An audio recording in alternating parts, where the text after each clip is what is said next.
अस्सलाम वालेकुम। मैं रज़िया मसूद आज अपने पेज के बारे में अपने फॉलोअर्स को पैगाम देना चाहती हूँ कि अल्हम्दुलिल्लाह मैंने अपना पेज वापस रिकवर कर लिया है और इसमें एहसान भाई ने बहुत ज़्यादा कोशिश की। उसका मेन किरदार है मेरे पेज को वापस रिकवर करने में और आज मेरा पेज मुकम्मल तौर पर मेरे कंट्रोल में हो गया है। मेरा पेज और मेरी आईडी 30 मार्च की रात 9 बजे के बाद हैक हो गई थी और मेरी आईडी तो मुकम्मल हैक करके उसको इतना रिपोर्ट कर दिया गया था कि उसको डिसेबल कर दिया गया, जबकि मेरे पेज को हैकर ने अपने कंट्रोल में लिया था और वो उसमें एडमन बना बैठा था। चूँकि मेरे साथ पेज में जो दूसरा एडमन था कामरान, वो इस मौके पर मौजूद नहीं था, वो वज़ीरिस्तान में था। जब कामरान वापस आया मेरे पेज के हैक होने के दूसरे दिन, उसने नोट किया, उसने देखा कि साकिबुर रहमान अपने आईडी से 2 आईडी से मेरे पेज में एडमन बना बैठा था और कामरान को उन्होंने मॉडरेटर बना दिया था। जब मॉडरेटर का ये रोल होता है कि वो पोस्ट नहीं कर सकता लेकिन कमेंट्स कर सकता है।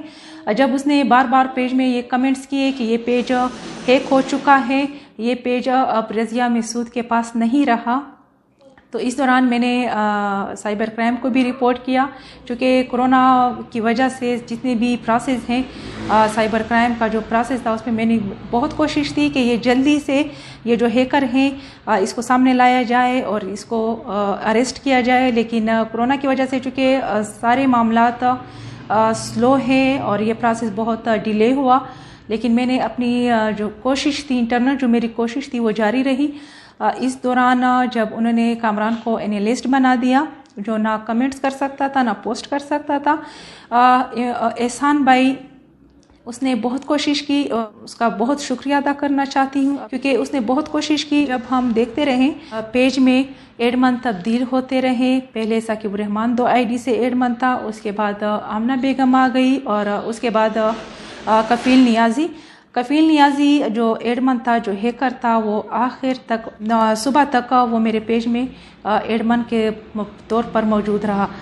चूँकि एहसान भाई की कोशिशों की वजह से उसने मुझे अपनी न्यू आईडी से अपने पेज में एडमन बना लिया और कामरान को भी उसने एडमन बना दिया, लेकिन कफील नियाजी मेरे पेज में मौजूद था। एहसान भाई ने कफील नियाजी की आईडी ब्लॉक कर दी। ये फेसबुक का जो प्रोसेस है उसमें हम एडमन को उसी टाइम रिमूव नहीं कर सकते और उसमें जो है टाइम लगता था। मैं अपने एडमन के हाथ में ना चला जाए और वो इसका गलत इस्तेमाल ना करे और वो इस पे गलत पोस्ट ना करे, इसी वजह से मैं अपने पेज पे पोस्ट करती रही। देना चाहती थी जब मुझे मुकम्मल यकीन हो जाए कि मेरा पेज मेरे कंट्रोल में आ गया है, और अब अल्लाह का शुक्र है मेरा पेज मेरे कंट्रोल में आ गया है। और अब मैं जो पोस्ट करूँगी, जो मेरे फॉलोवर्स हैं जो कन्फ्यूजन का शिकार थे, अब किसके पास है, रज़िया खुद इसको चला रही हैं या किसी और के पास है, तो इसी वजह से आज मैं ये बयान आप लोगों को देना चाहती हूँ। चूँकि मैं लाइव आने की कोशिश कर रही थी कि मैं लाइव आ जाऊँ और बराह रास्त जो आपके कमेंट्स होते हैं, जो आप लोगों के